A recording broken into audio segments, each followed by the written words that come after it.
Not so long ago, I picked up the HomePod as an alternative to a soundbar to use for my TV setup. I've been using TV audio for way too long.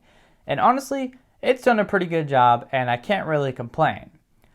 But in that video, I did ask you guys, what should I get in its place? More or less just in case. A hypothetical question, if you will. Or rhetorical question, actually, if you will. And I got a lot of feedback, mostly suggesting to buy the Sonos Arc. And basically since then, I've been trying to actually buy the Sonos Arc plus subwoofer, but it has been totally sold out everywhere I've looked or on back order. So I never actually made that purchase. And when we got the stimulus checks, I definitely wanted to buy it, but it was nearly impossible to find. And most of the shipping dates that I saw were well past May, well, at least on back order. So then I was going to consider buying a second HomePod to use in stereo mode, and right about that time, Apple had announced that they are no longer selling the HomePods. And this color is impossible to purchase except used or refurbished, but not refurbished from Apple, usually refurbished from a third-party seller. And while I could do that and want to do that, I was really having this craving that I can't really explain. Or actually, I can. I'm all about that bass, baby. This thing does not have enough bass for my home theater needs. And while getting a home theater system would probably be exactly what I want, I can't really afford anything like that. So getting a soundbar and subwoofer is probably about perfect for me. And I really needed that bass in my life. So I was looking online for alternatives all over the place, and I finally landed on this. This is the JBL Bar 5.1, and honestly, I'm not an audiophile. I'm not really a big home theater kind of person. I mean, I do like watching movies. I watch tons of movies all the time, but audio's never really been a thing that I have been highly interested in. And I think this is a great mid-range system. Not that you should take any advice from me when it comes to home theater setups at all, because I literally have had three things, one being a Logitech system from about 20 years ago, which was a 2.1 setup that are actually computer speakers, and the HomePod, and now this. So don't take my advice. But what really stood out to me about the JBL Bar 5.1 was the fact that for its price at barely just at $500, it has a 10-inch subwoofer, and none of the other soundbars had a wireless sub with a subwoofer that was 10 inches, and I love bass. I'm one of those people that loves way too much bass, or bass that's overpowering, and this has been absolutely perfect for that. The bass on this thing is phenomenal. It does shake the house a little bit. It's not going to blow you out of your socks if you're a home theater person that has probably something from some brand I can't even pronounce. But from a product from JBL, which I didn't think I would ever buy anything from ever again, I'm actually pretty happy with the bass on this. Now the actual unit itself is pretty freaking large. I mean, this thing could almost be a side table on its own, but I like it. The color is okay. It doesn't really stand out in the house too much, and it's just subtle enough to just kind of sit away in the corner and not be noticed. And as far as the soundbar goes, the audio's pretty good. I can hear when people are talking quietly. I can hear. It's fine. All the audio's fine for me. It doesn't have Atmos support, I don't believe. It does have Dolby something, or rather, Dolby Audio, Dolby Vision, 4K pass-through. I have a 1080p TV from 10 years ago, and I don't plan on updating anytime soon. So all this stuff doesn't really matter to me.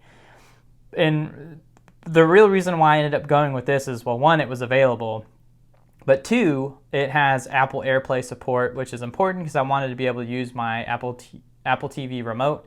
And it also has onboard Ethernet, which is really cool. So I don't have to play the Wi-Fi setup game. I can just plug it into the network via Ethernet and it just works. And the whole setup was remarkably easy. I mean, it took maybe about 5 minutes for the system to turn on and link or do whatever the hell it was trying to do. But once it was on the network and the soundbar could see the subwoofer, and then eventually the 4K TV could see this, everything just worked. Like, I didn't have to do any kind of tinkering with my remote or this unit. It just worked, which was awesome.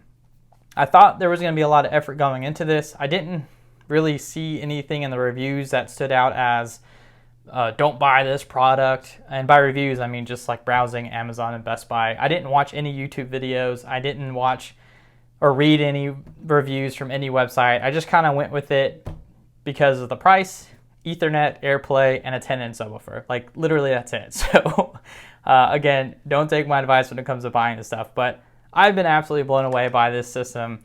For me, it's a pretty nice upgrade, and I can see how people can really get into the home theater system with some really nice speakers. I feel like I am missing out on what the Sono Arc has to offer, but honestly, I'm probably never going to get my hands on that thing, especially with all the stimulus checks going out, and I don't think I'm going to miss it. This is probably going to last me a very long time, and I don't think I will replace it. I mean, again, I used a Logitech system for over 10 years easily, and that was perfectly fine. And the TV speakers were perfectly fine for a few years. But now that I have plenty of bass and a pretty decent sound system, I don't think I'm gonna upgrade it. Like, I don't see any need. There are some downsides to this though. It's not perfect. It only has one HDMI in and optical. I don't know if that's optical in or out. It's probably optical in. And there's one HDMI out. So I can literally only use this with my Apple 4K TV. I won't be able to have a console next to it or anything like that, but I'm not a console gamer anyway. But every now and again, I like to break out the old Xbox 360 or maybe the Nintendo, which doesn't have HDMI anyway, and play games on there. But that's pretty rare. That's maybe like once a year, one time a week kind of thing, or for an entire week kind of thing. So I don't really think that's going to be a problem. It will be a little annoying when that time does come though. Well, aside from all of that, unfortunately there's not much else to be said about this unit. I would tell you the exact part name or serial number for this thing, but honestly I would not be able to remember it because it's basically just JBL and a bunch of random characters as far as I can tell. So there'll be links for this stuff in the video description like always if you're curious. I think for the price, it's pretty much exactly what you'll expect. If you're one of those people that wants Dolby Atmos and HDR, I don't even know if this thing supports HDR support and all that jazz. Obviously, this is not for you. My TV doesn't support HDR. The Apple 4K TV does, but none of that stuff's set up. I'm not going to upgrade that entire system because it's perfectly fine the way it is. Where I demand the most optimal like colors and speed and all that jazz is purely gaming. So I don't really, when it comes to the home theater setup, I don't really care for all that jazz. So I'm sure a lot of you are probably like, oh, that was a terrible purchase. And you know, that's probably a fair judgment.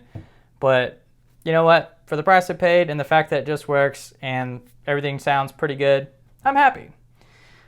And with all that being said, I will see you all next time, and maybe we'll actually do a video that's home lab related and not sound related or something outside of my scope.